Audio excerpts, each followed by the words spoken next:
मृत्यु का पल या मृत्यु की संभावना अधिकतर लोगों के जीवन का सबसे तीव्र अनुभव होता है। उनमें से अधिकांश लोग तीव्रता के उस स्तर को अपने जीवन काल में कभी महसूस नहीं कर पाते। उनके प्रेम में, उनकी हंसी में, उनकी खुशी में, उनके आनंद में, उनके दुख में, किसी भी स्थिति में वैसी तीव्रता नहीं होती। इसी वजह से शिव श्मशान या कायांत में जाकर बैठते और इंतजार करते हैं।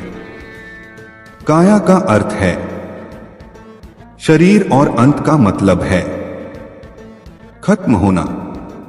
कायांत का अर्थ है जहां शरीर खत्म हो जाता है, न कि जहां जीवन खत्म होता है।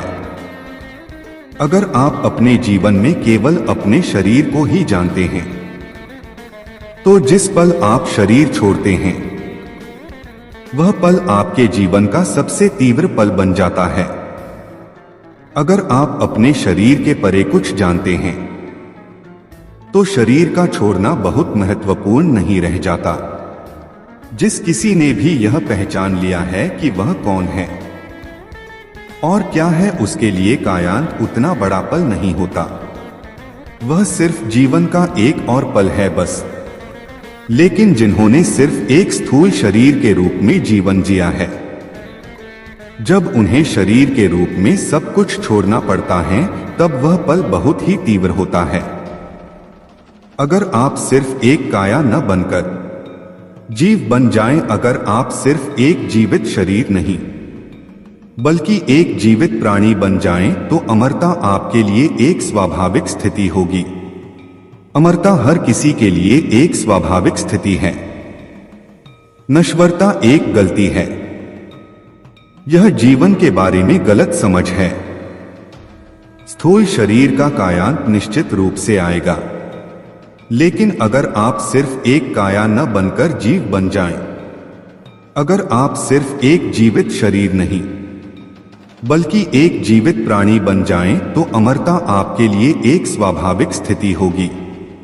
आप नश्वर हैं या अमर, यह केवल आपकी समझ पर निर्भर करता है।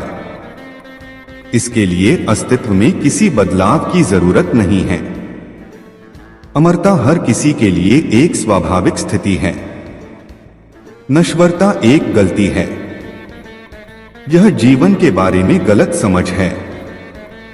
स्थूल शरीर का कायांत निश्चित रूप से आएगा, लेकिन अगर आप सिर्फ एक काया न बनकर जीव बन जाएं, अगर आप सिर्फ एक जीवित शरीर नहीं बल्कि एक जीवित प्राणी बन जाएं, तो अमरता आपके लिए एक स्वाभाविक स्थिति होगी।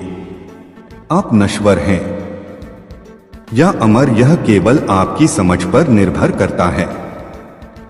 इसके लिए अस्तित्व में किसी बदलाव की जरूरत नहीं है।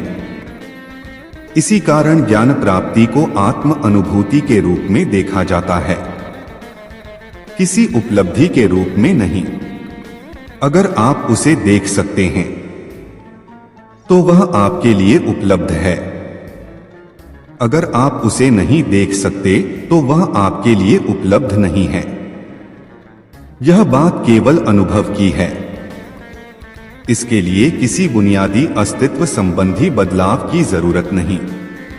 अगर आप केवल अपनी इंद्रियों का ही नहीं बल्कि अपनी प्रज्ञा का भी इस्तेमाल करते हैं, तो आप सिर्फ काया ही नहीं बल्कि जीव को भी जानते हैं।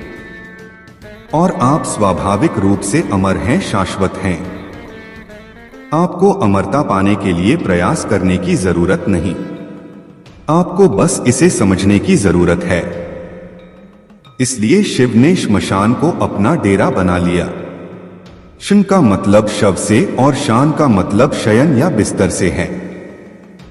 जहां शव पड़े होते हैं, वहीं वह रहते हैं, क्योंकि उन्हें पता था कि जीवित लोगों के साथ काम करना समय की बर्बादी है।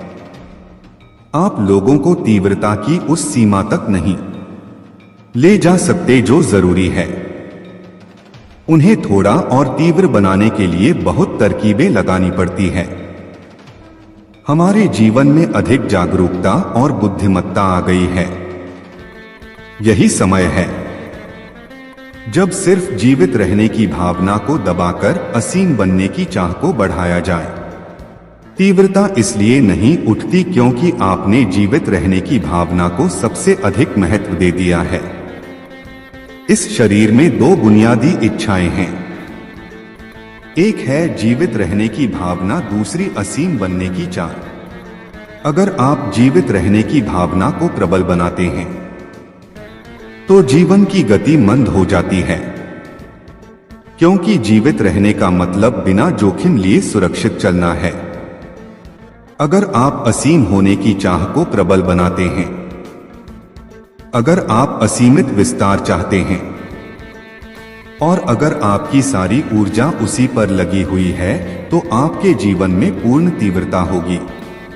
पूरा वीडियो देखने के लिए दिल की गहराई से शुक्रिया, धन्यवाद।